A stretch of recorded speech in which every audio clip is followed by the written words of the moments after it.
లక్ష్యమును జీవమును ఆధారము నీ వాక్యము నా త్రోవకు.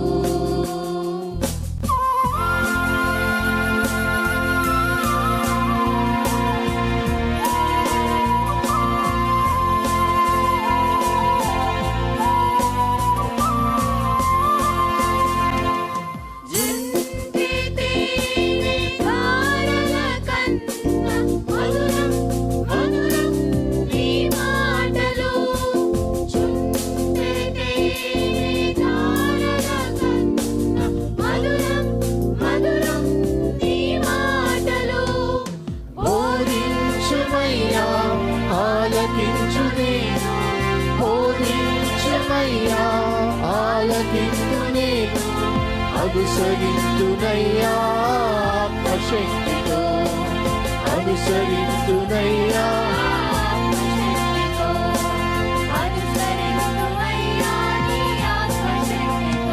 ప్రియమైన సహోదరి సహోదరులకు ప్రభు నామమున శుభములు. దేవుని దయాసంకల్పం చొప్పున ఏర్పాటు చేయబడిన ప్రభుతో ప్రారంభం అనుదిన ధ్యాన కార్యక్రమం క్రీస్తునందల ప్రేమతో మిమ్మల్ని ఆహ్వానించుచున్నాను. జుంటె తేనె ధారల కన్నా మధురమైన వాక్యము మన ప్రాణమును సేదతీరుస్తుంది, మన మార్గమును సరిచేయునది, నిత్యరాజ్యమునకు మనను చేర్చున్నది దేవుని వాక్యము. అటువంటి జీవార్థమైనటువంటి వాక్య ధ్యానం ద్వారా మన దినమును ప్రారంభించుట ఆశీర్వాదకరం.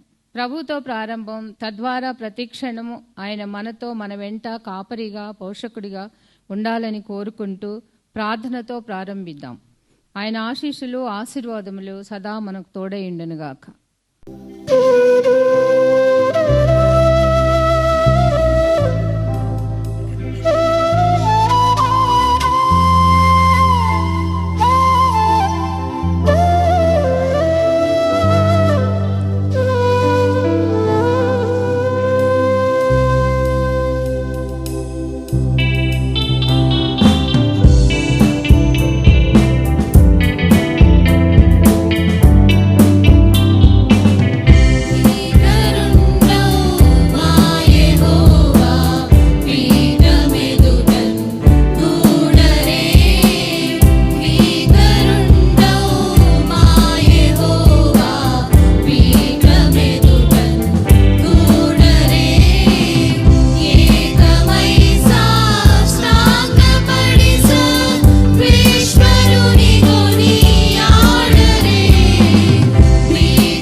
క్రీస్తునందు ప్రియమైన దేవుని సంగమా, మరొక నూతన దినమును దేవుడు మనకు అనుగ్రహించాడు.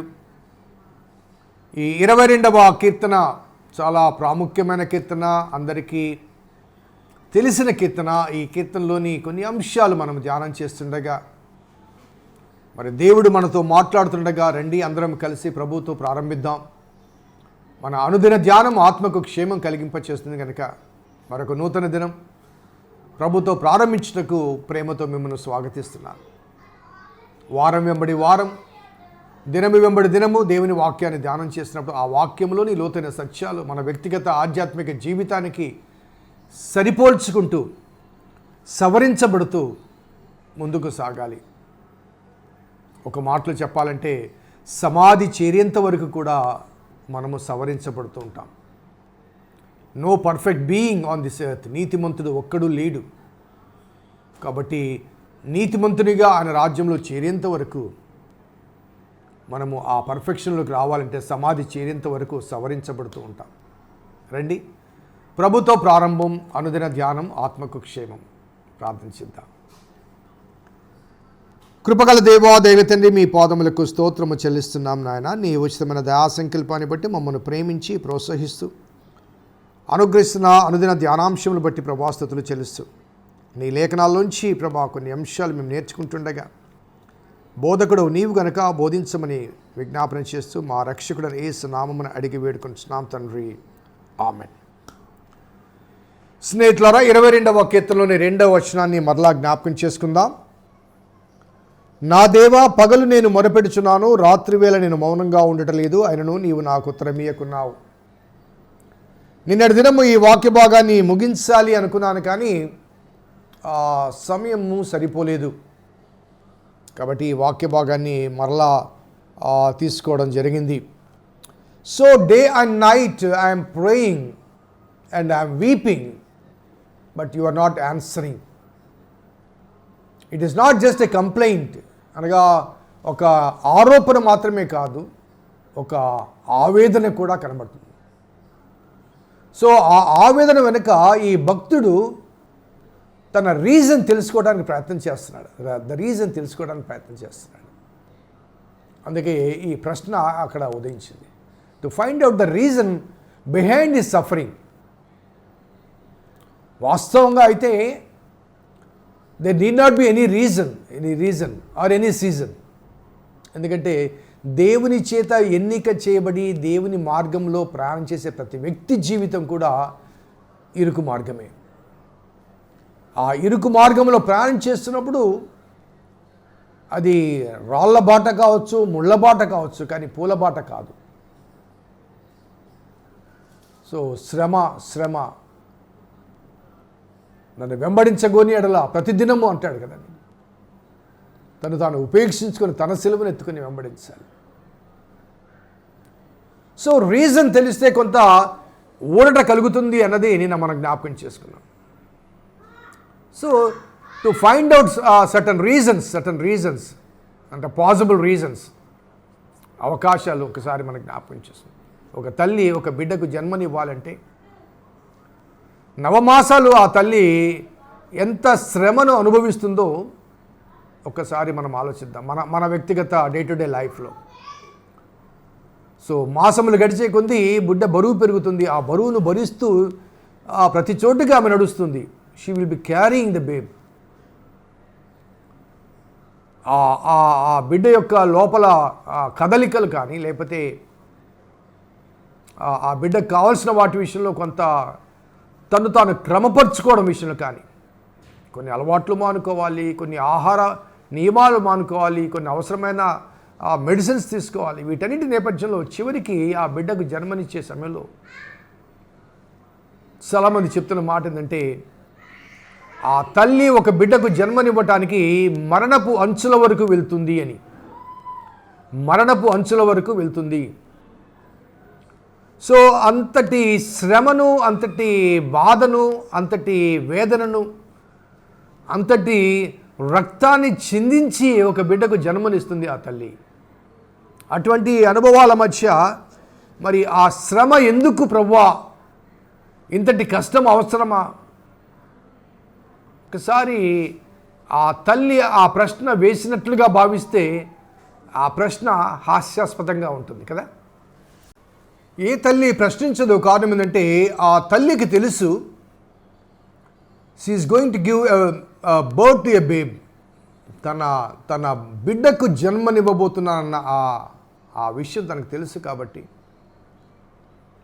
సో అంతటి శ్రమను భరిస్తుంది, మరణపు అంచుల్లోనికి వెళ్తుంది. కానీ బిడ్డకు జన్మనిచ్చిన తర్వాత ఆ తల్లి యొక్క ఆనందానికి అవధులుండవు.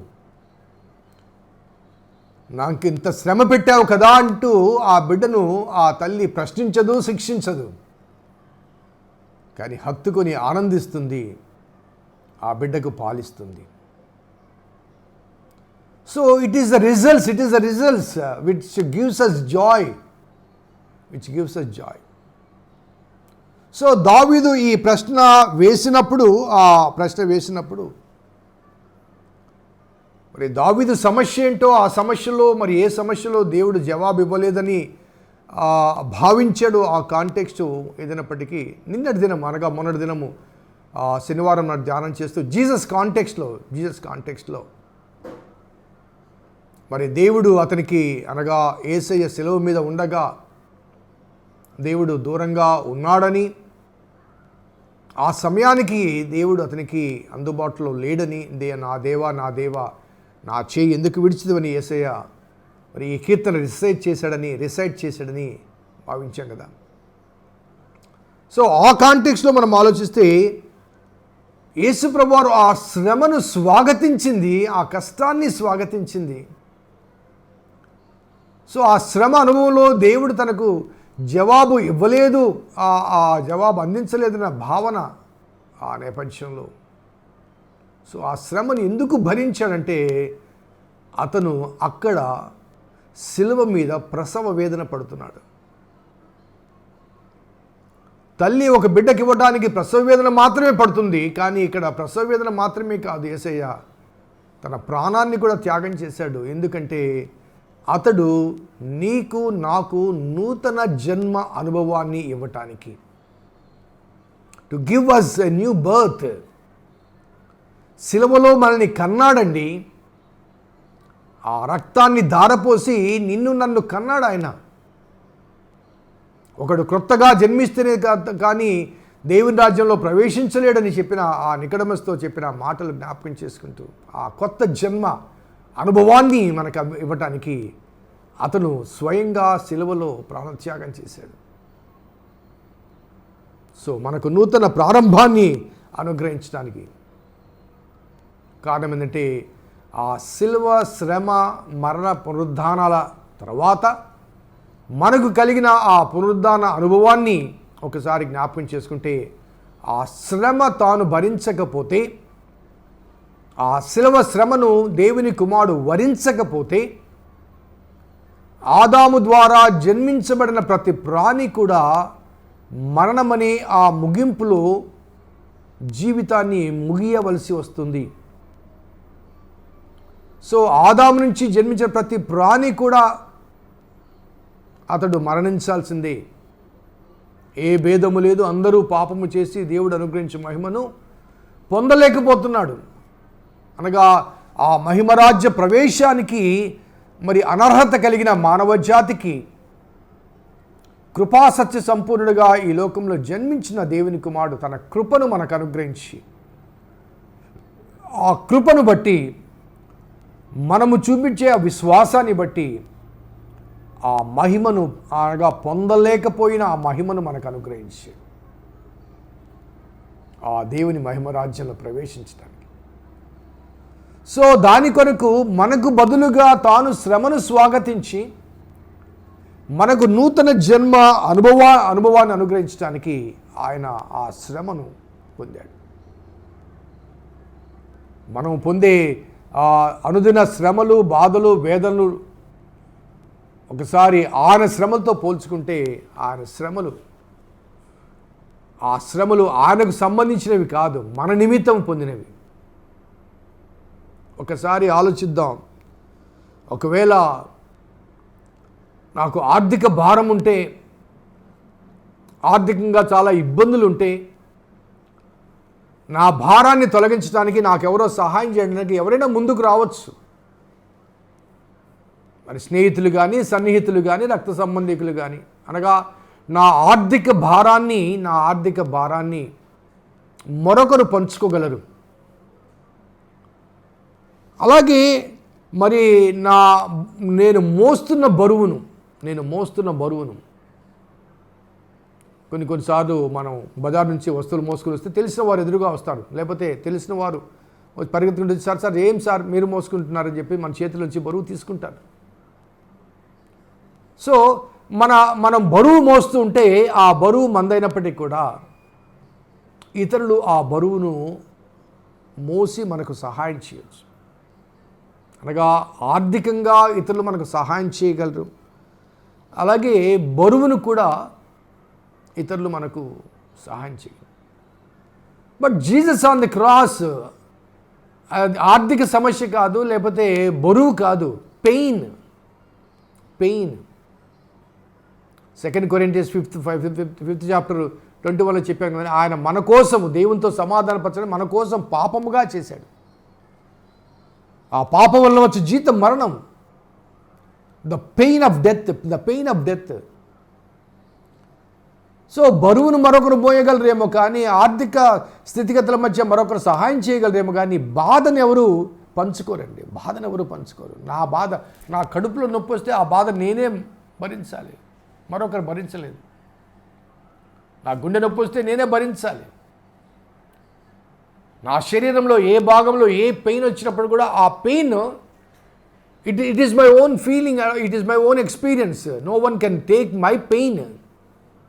చెప్తారు కొద్దిసేపు ఓర్చుకోండి అని చెప్పగలదే తప్ప నా బాధను మరొకరు పంచుకోలేరు, నా నొప్పిని మరొకరు స్వీకరించలేరు, మరొకరికి అప్పగించలేను.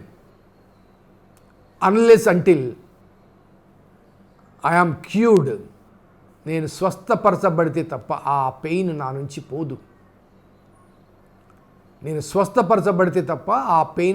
పోదు. అందుకే యెషయా 53 ఏమంటాడు, అతడు పొందిన దెబ్బల చేత మనకు స్వస్థత కలిగెను. So he received pain in order to give us the health. నాకు స్వస్థత కలిగించటానికి, నాకు ఆరోగ్యం కలిగించటానికి, నా బాధను, నా నొప్పిని తాను వరించి నాకు విడుదల కలిగచేశాడు. సో నా పెయిన్ ఆయన తీసుకున్నాడు. Until the cause of my pain has been removed. నా బాధకు, నా నొప్పికి, లేకపోతే నా శ్రమకు, నా శిక్షకు తగిన ప్రాయశ్చిత్తము జరిగించబడేంత వరకు కూడా నేను ఆ నొప్పిలోంచి, ఆ బాధలోంచి విడిపించబడలేను. కాబట్టి యేసుప్రభు వారు ప్రాయశ్చిత్తార్థ బలిగా లోక పాపములు మోసుకొని పోయే దేవుని గొర్రెపిల్లగా బల్యర్పణ గావించబడ్డాడు, నీకు బదులుగా, నాకు బదులుగా. We must understand how he suffered vicarious suffering. అనగా అమాయకుడు, దోషి స్థానంలో బల్యర్పణ గావించబడ్డాం. So there is a reason. దేవుడు ఎందుకు జవాబు ఇవ్వలేదు అంటే, పగలు నేను మొరపెడుచున్నాను, రాత్రివేళ నేను మొరపెడుచున్నాను, ఆయనను నీవు నాకు ఉత్తరమీయకున్నావు అంటే there is a reason. We may not be understanding on this part, but when we receive the results of it, ఆ బాధ వెనుక ఉన్నటువంటి ఆ ఫలాన్ని మనం పొందినప్పుడు, ఆ ఫలితాన్ని పొందినప్పుడు, ఆ ఫలితం ద్వారా కలిగే ఆనందం మాటలతో వర్ణించలేము. కాబట్టి the author is trying to find out the reason. It is not the reason what God going to give us, but it is the blessing, the benefit, the reward what God going to give us. ప్రార్థన చేద్దాం. కృపగల దేవా, దయగల తండ్రి, మీ పాదములకు స్తోత్రము చెల్లిస్తున్నాం నాయన. నీ ఉచితమైన దయా సంకల్పాన్ని బట్టి మమ్మల్ని ప్రేమించి మా పట్ల మీరు చూపుతున్న కృపా క్షేమాన్ని బట్టి స్తుతులు చెల్లిస్తూ, నీదైన ఆశీర్వాదాలు, ఆనందాలు మాకు అనుగ్రహిస్తున్న దేవా మీకు స్తుతులు చెల్లిస్తూ, భక్తుని జీవిత సాదృశ్యం నుంచి అనేక అంశాలు మాకు బోధిస్తున్న దేవా మీకు స్తుతులు చెల్లిస్తూ సమస్త ఘనత మహిమా ప్రభావాలు మీకే ఆరోపిస్తూ మా రక్షకుడిని యేసు నామమున అడిగి వేడుకొంచున్నాం తండ్రి, ఆమెన్. తండ్రి, కుమార పరిశుద్ధాత్మ త్రియేక దేవుని దీవెన ఈ వాక్యం విన్నబిడ్డలకు వాక్యాభిలాషులకు సదా తోడేయును గాక. ఆమెన్. God bless you. దేవుడు దీవించును గాక.